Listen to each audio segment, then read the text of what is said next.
नमस्ते दोस्तों, स्वागत है आपका लाइफ सिंप्लीफाइड हिंदी में एक बार फिर से। दोस्तों, हम डिस्कस कर रहे हैं चैप्टर 16 के बारे में और पिछले वीडियो में हमने ये डिस्कस किया कि कैसे हम अपने सेंटर्स के इक्विलिब्रियम को रीस्टोर कर सकते हैं। उसमें हमने डिस्कस किया कि इस इक्विलिब्रियम को रीस्टोर करने के लिए हमें क्या क्या करना पड़ेगा। हमें फूड प्रैक्टिसेस कैसे करनी होंगी, हमें ब्रीदिंग प्रैक्टिस कैसे करनी होगी, हमें अपने बॉडी और माइंड को उस ऑल पर्पस ब्रेथ से कैसे अलाइन करना होगा 3 स्टेप रिदमिक ब्रीदिंग करके, और तब ये पॉसिबल हो पाएगा कि हम क्रिटिकल सर्टेन स्टेज तक पहुंच पाएँ। दोस्तों, चैप्टर के इस भाग में हम ये डिस्कस करेंगे कि जब भी हम मेडिटेशन करते हैं या करने की कोशिश करते हैं तो बहुत सारे लोग ये कोशिश करते हैं कि हम अपने थॉट्स को रोक लें।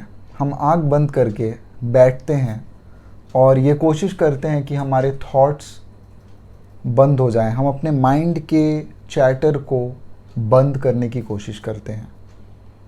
हम कोशिश करते हैं कि हमारा जो माइंड है वो जो पिक्चर्स फॉर्म कर रहा है, इम्पल्सेस को रिसीव करके, वो कम हो जाए या बंद हो जाए। दोस्तों, पीजे सर ने यहाँ पे क्लियरली बताया है कि हमारा जो माइंड है, सेक्शन 1 जिसमें IESM का इंटरप्ले चलता है, इस माइंड का काम ही है पिक्चर फॉर्म करना। ये माइंड बना ही है पिक्चर फॉर्म करने के लिए।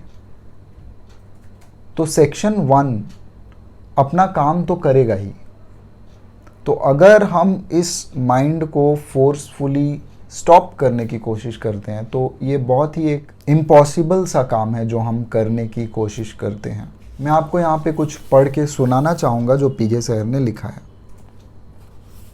The 4 centers along with the interplay of their qualities simultaneously yet at different levels transform all coded impulses into decoded thoughts.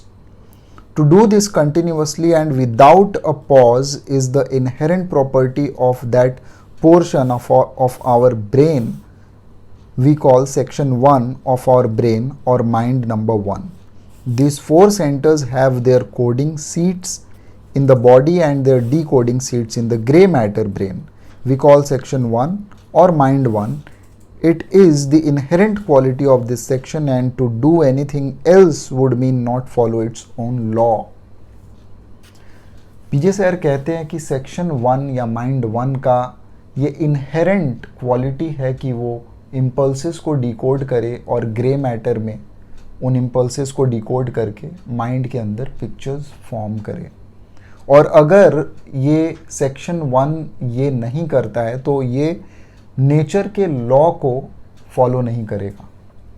और हम जब मेडिटेशन करते हैं तो उस नेचर के लॉ को रिवर्स करने की या रोकने की कोशिश करते हैं, जो कि एक इम्पॉसिबल सा काम है। This non-stop picture forming an inherent quality of this portion of the brain presupposes that it is unnatural not to form pictures every moment during the whole of our life. हमारे पूरे जीवन काल में अगर ये पिक्चर्स फॉर्म नहीं करेगा हमारा सेक्शन 1 तो ये बहुत ही एक अननेचुरल सी बात है। Therefore, concentration, meditation or even continued serious thinking is seldom possible with this brain section 1. तो अगर हम ये कोशिश करें कंसंट्रेशन और मेडिटेशन, जिसे कि हम धारणा और ध्यान कहते हैं योग के भाषा में, अगर हम धारणा और ध्यान सेक्शन 1 से करने की कोशिश करें तो ये एक इम्पॉसिबल सा काम है। जब तक हमारे माइंड का सेक्शन 2 का दूसरा भाग पूरा खुल नहीं जाता तब तक कंसंट्रेशन और मेडिटेशन पॉसिबल नहीं है, क्योंकि सेक्शन 1 उस काम को करने में असमर्थ है। हमें ये समझना होगा।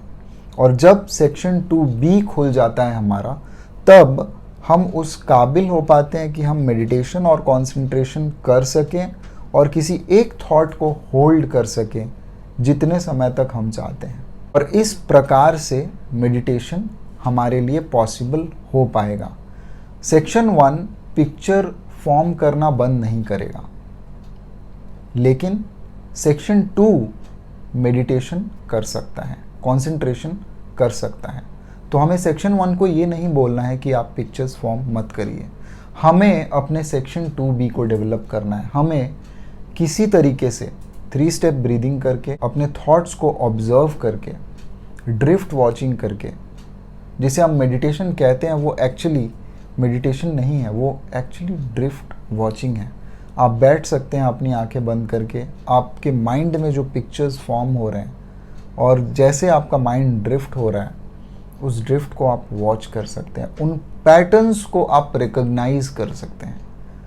और इस तरीके से आप अपने माइंड के सेंटर्स को अलाइन कर पाएंगे। आप इस तरीके से अपने ब्रीदिंग को भी अलाइन कर सकते हैं। तो हमारे लिए ये ज़रूरी है, हमारे लिए ज़रूरी है क्रिटिकल सर्टेन स्टेज तक पहुंचना, और उसके बाद कंसंट्रेशन और मेडिटेशन करना पॉसिबल हो पाएगा। दोस्तों, हमने पहले भी ये डिस्कस किया था, जो कि इस चैप्टर में वापस से बताया गया है, कि हमारे जो सेंटर्स के इंटरप्ले है और सेंटर्स की जो इंटेंसिटीज़ है वो कैसे राइज होती है और फॉल होती है, तो वो कैसे पॉजिटिव और नेगेटिव और ज़ीरो होती है। तो हमारे जो सेंटर्स की इंटेंसिटी है वो वर्टिकली राइज और फॉल होती है, और जब इंटेंसिटी ट्रांसफ़र होती है एक सेंटर से दूसरे सेंटर में, तब वो हॉरिजॉन्टली ट्रांसफ़र होती है। और पीजे सर कहते हैं कि अगर आप देख पाएंगे, अगर आपके माइंड के सेक्शन 3 और 4 खुल जाते हैं, तो आपके लिए ये पॉसिबल होगा देख पाना कि आपके सेंटर्स का इंटरप्ले कैसे चलता है। ये उसी प्रकार का है जैसे कि अलग अलग रंगों के, जैसे बॉइलिंग वाटर्स हैं, वो बॉयल हो रहे हैं और एक दूसरे में मिक्स हो रहे हैं, तो उस तरीके से हमारे सेंटर्स के इंटरप्ले चलते हैं, ऐसा पीजे सर ने इस किताब में लिखा है। तो दोस्तों, हमारे लिए विजुअलाइज करना ये थोड़ा डिफ़िकल्ट है कि ये कैसे होता है, लेकिन इससे हमें एक अनुमान मिल सकता है कि आखिर ये हो कैसे रहा है। और ऐसा तो पीजे सर ने मैथमेटिकली भी आपको समझाया है प्रीवियस चैप्टर्स में कि कैसे सेंटर्स की इंटेंसिटीज़ बढ़ती है और घटती है, और कैसे हॉरिजॉन्टली एक सेंटर से दूसरे सेंटर में इंटेंसिटी पास ऑन हो जाती है। दोस्तों, पीजे सर यहाँ पे एक बहुत ही इंटरेस्टिंग बात कहते हैं, each coded impulse and decoded thought creates a pattern, thousands of such pattern circulate every day in and between the centers. There are certain repetitions of patterns. Those that repeat a sufficient number of times impose their resultant intensities on the blood cells. The blood cells in turn therefore develop certain deformities within their inner structure. These deformities lead to various types of maladies and diseases. दोस्तों, पीजे sir कहते हैं जब एक ही तरह के impulses हमारे mind में decode होते रहते हैं और हमारा माइंड एक पैटर्न में सोचने लगता है, एक जिसे हम कह सकते हैं कि कंपल्सिव ऑब्सेसिव डिसऑर्डर, COD जिसे कहते हैं, तो उस डिसऑर्डर के वजह से हमारा माइंड उस पैटर्न को रिपीट करने लगता है। एक लूप में हमारी थिंकिंग चली जाती है और उसके वजह से एक बहुत ही नेगेटिव इंटेंसिटी भी गैदर कर सकता है हमारा माइंड या हमारे माइंड के सेंटर्स, और वो जो इंटेंसिटी हमारे ब्लड सेल पे इम्पोज हो जाती है, और जब वो इंटेंसिटी हमारे ब्लड सेल्स पे इम्पोज हो जाती है तो उसके वजह से हमारे अंदर बहुत सारी डिजीज़ेज़ या मेलेडीज़ डेवलप हो सकती हैं। हमारे ब्लड सेल्स डिफॉर्म होने लगते हैं, वो विकृत होने लगते हैं, और अलग अलग प्रकार की जो बीमारियां हैं वो हमें लग सकती हैं इसके वजह से। From this we realize that by corrective methods while eating and 3-step rhythmic breathing we more easily correct the deformities. और अगर हम इन डिफॉर्मिटीज़ को करेक्ट करना चाहें तो ये कर सकते हैं हम करेक्टिव मेथड्स से। जब हम खाना खाते हैं और जब हम खाना खाते वक्त साइलेंस को ऑब्जर्व करते हैं, तो कहीं ना कहीं हमारे जो डिफॉर्म्ड ब्लड सेल्स है या बॉडी के जो भी डिफॉर्म्ड सेल्स हैं वो इस प्रक्रिया से रिप्लेस हो जाते हैं। और फिर हम उस एलिमेंट से या उस डिजीज़ से उभर के बाहर आ सकते हैं। हमारे लिए ये बहुत ही ज़रूरी है ये करेक्टिव मेथड्स। ये सिर्फ दोस्तों उन लोगों के लिए नहीं है जो स्पिरिचुअली इवॉल्व होना चाहते हैं। ये हर उस इंसान के लिए है जो सफ़र कर रहा है।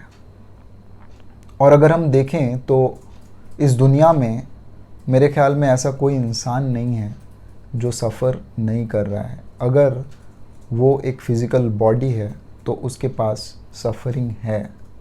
अगर वो इस वर्ल्ड में है तो उसका माइंड और बॉडी सफ़र कहीं ना कहीं किसी पॉइंट पे ज़रूर करेगा। और अगर उस सफ़रिंग से आपको निकलना है तो ये प्रैक्टिसेस बहुत ही ज़रूरी है। ये माइंड और बॉडी की प्रैक्टिसेस बहुत ही ज़रूरी है। आपको क्रिटिकल सर्टेन स्टेज तक नहीं पहुंचना है ना सही। अगर आपका गोल वो नहीं भी है तो भी अगर आप ये प्रैक्टिसेस करते हैं तो आपके लाइफ के जितने भी एस्पेक्ट्स हैं, आपके रिलेशनशिप्स, आपके काम, आपका बिजनेस, आपका सब कुछ अच्छा हो सकता है अगर आपका माइंड और आपका बॉडी एक प्रॉपर तरीके से फंक्शन करने लगे। जब तक हमारा सेक्शन 1 पूरी तरीके से डेवलप नहीं हो जाता, हमारा सेक्शन 2 भी फॉर्म होना शुरू नहीं होता है। और जब हमारा सेक्शन 2 फॉर्म हो जाता है तब हमारी जो स्पिरिचुअल प्रोग्रेस है वो ऑटोमेटिक होती है। जब सेक्शन 2 भी डेवलप हो जाता है तो हम एक थॉट को बहुत समय तक होल्ड कर सकते हैं अपने ब्रेन में और उस थॉट पे हम मेडिटेट और कंसंट्रेट कर सकते हैं। और वहाँ से जो इंसाइट हमें मिलती है वो इंसाइट सेक्शन 2 सेक्शन 1 को पास ऑन करता है और फिर सेक्शन 1 उस चीज़ को, उस इंसाइट को परसीव करता है। दोस्तों यहाँ पे पीजे सर ने एक और बहुत ही इंसाइटफुल बात कही है कि हम एवरेज ह्यूमन बीइंग्स जब जगे हुए अवस्था में होते हैं तो हमारा सेक्शन 2 काम नहीं करता, लेकिन जब हम सो जाते हैं तो हमारा सेक्शन 1 जो है उसकी जो पिक्चर फॉर्मिंग है वो 95% कम हो जाती है और 5% वो पिक्चर फॉर्म करता है हमारा सेक्शन 1। और ये जो 5% पिक्चर फॉर्मिंग होती है हमारे सेक्शन 1 में, ये कभी कभी हमारे को ड्रीम्स की तरह याद रहती है, जो कि हम अपने एस्ट्रल बॉडीज़ में जब हम सोए रहते हैं तो अपने एस्ट्रल बॉडीज़ को फील करते हैं अपने ड्रीम्स में। और अगर वो बातें हमें याद रह जाती हैं तो वही वो 5% है जो हमें याद रह जाती है, जो जब हम जगते हैं, सो के उठते हैं तो हमें पता चलता है कि हम कोई सपना देख रहे थे। कभी कभी सबकॉन्शियसली हमारा माइंड जो है सेक्शन 1 से कुछ चीज़ें सेक्शन 2 में ट्रांसफ़र कर देता है डीप स्लीप की अवस्था में। अगर हम एक अवेयरनेस की स्टेट में सोएं, अगर हम सोने के समय एकदम अवेयर हो जाएं और एक मेडिटेटिव स्टेट में अगर हम सोने की कोशिश करें तो ऐसा हो सकता है कि स्लीप में हमारा जो सेक्शन 1 है वो सेक्शन 2 को कुछ इम्पल्सेस पास ऑन कर दे और फिर सेक्शन 2 उस पर मेडिटेट करके नींद में ही उसको वापस सेक्शन 1 को पास ऑन करे। तो जब ऐसा होता है तब हमें कभी कभी ऐसा फील होता है, जब हम सो के उठते हैं तो हमें कुछ इंसाइट्स आते हैं। मुझे जब ऐसा कुछ इंसाइट आता है जब मैं सो के उठता हूँ तो मैं उसे लिख लेता हूँ, मैं उसे अपने इंस्टाग्राम पे पोस्ट कर देता हूँ और कहीं ना कहीं वो हमारे सेक्शन 2 से वो मैसेज आता है, वो इंसाइट आता है उस स्लीप के स्टेट में जब हम एक मेडिटेटिव स्टेट में चले जाते हैं। दोस्तों जब यही प्रोसेस हम कॉन्शियसली करते हैं, हम जागृत अवस्था में करते हैं, तो इस प्रोसेस को हम योगा कहते हैं। तो आप समझ सकते हैं कि योगा कितनी खूबसूरत चीज़ है। आप उस चीज़ को योगा में कर सकते हैं जो आप एक गहरी नींद की अवस्था में आप सबकॉन्शियसली कर सकते हैं। और अगर आपके माइंड का सेक्शन 2B फॉर्म हो जाता है, खुल जाता है, तो आप उसी चीज़ को जागृत अवस्था में कर सकते हैं। आप मेडिटेट कर सकते हैं, कॉन्सेंट्रेट कर सकते हैं। ये जो नॉलेज है, जो सेक्शन 2B का इंसाइट है, जो पास ऑन होता है सेक्शन 1 में, ये सेक्शन 1 कभी इस नॉलेज को खुद से अक्वायर नहीं कर सकता। जब हमारे माइंड का सेक्शन 3 खुल जाता है तो हमें इंटरस्टेलर जो नॉलेज है सारी, वो सारी नॉलेज की अवेलेबिलिटी हो जाती है। हमको वो नॉलेज अवेलेबल हो जाता है। और जब हमारे माइंड का सेक्शन 4 खुलता है तो हमको इस यूनिवर्स की सारी नॉलेज, इंटर गैलेक्टिक जो नॉलेज है, वो सारा नॉलेज अवेलेबल होता है, जिसे गीता में कृष्ण ने परम ज्ञान कहा है। जिस ज्ञान का दर्शन अर्जुन को हुआ था, ये उस कृष्णा कॉन्शियसनेस को भी हम कह सकते हैं जब हमारा सेक्शन 4 खुलता है, कॉस्मिक कॉन्शियसनेस जिसे कहते हैं। और वो समय जब हमारा सेक्शन 4 खुल जाता है तो हमें और गॉड में कोई फ़र्क नहीं बचता। फिर हमें ये पूरी तरह से महसूस हो जाता है कि हम भी उसी के एक पार्ट हैं। पीजे सर ने यहाँ पे कहा है, when a man attains to pure reason he renounces in this world the results of good and evil alike. Cling thou to right action. Spirituality is the art of living. It is very true that spirituality is the art of living, and that art is followed methodically brings about right action. Further, we can quote, the sages guided by pure intelligence renounce the fruit of action. वो sages जो pure intelligence से guided हैं, वो action के fruit को accept नहीं करते, वो action के fruit के लिए कोई एक्शन नहीं करते। वो उस फ्रूट को रिनाउंस कर देते हैं, उसे त्याग देते हैं। उन्हें एक्शन के रिजल्ट से कोई लगाव नहीं होता, उन्हें बस सर्विस से मतलब है, वो सर्विस करना चाहते हैं। 3 and 4 हमारे जो सेक्शन है, जब तक हमारा सेक्शन 2 पूरी तरीके से फॉर्म नहीं हो जाता और सही तरीके से काम नहीं करता, तब तक ये 3 और 4 फॉर्म नहीं होते। पीजे सर कहते हैं, we all know that a fourth of our entire cell population is formed of sex cells. हमारे बॉडी का 1/4, ये हमने पहले भी पढ़ा है कि हमारे बॉडी का 1/4 सेल पॉपुलेशन, मतलब 1/4 हिस्सा सेल्स के पॉपुलेशन का वो सेक्स सेल्स से बना है। और यही कारण है कि हमारी जो एस सेंटर की इंटेंसिटी है वो सबसे ज़्यादा है, और हमें उस एनर्जी को यूज़ करना है, उस एनर्जी को चैनलाइज करना है।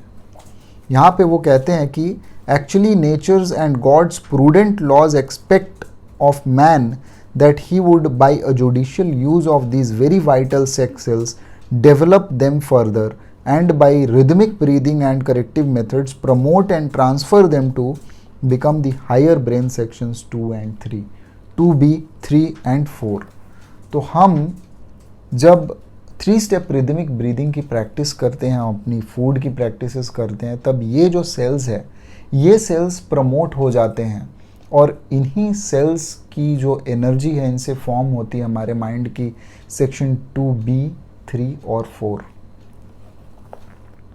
When this happens, mind section 2B will begin to function and concentration as well as meditation becomes possible। और जब ऐसा होता है, जब हमारे जो सेक्स सेल्स हैं, ये जब उस हायर ऑर्डर में प्रमोट हो जाते हैं, तब हमारे माइंड का सेक्शन 2B फॉर्म होता है, तब हम कॉन्सेंट्रेट कर पाते हैं, मेडिटेट कर पाते हैं। एक प्रॉपर सेंस में माइंड हम उसी को कह सकते हैं जब हमारे माइंड के सेक्शन 2, 3 और 4 पूरे तरीके से फॉर्म हो जाएं, तभी हमारा जो ह्यूमन लाइफ है वो वर्थ है लिविंग।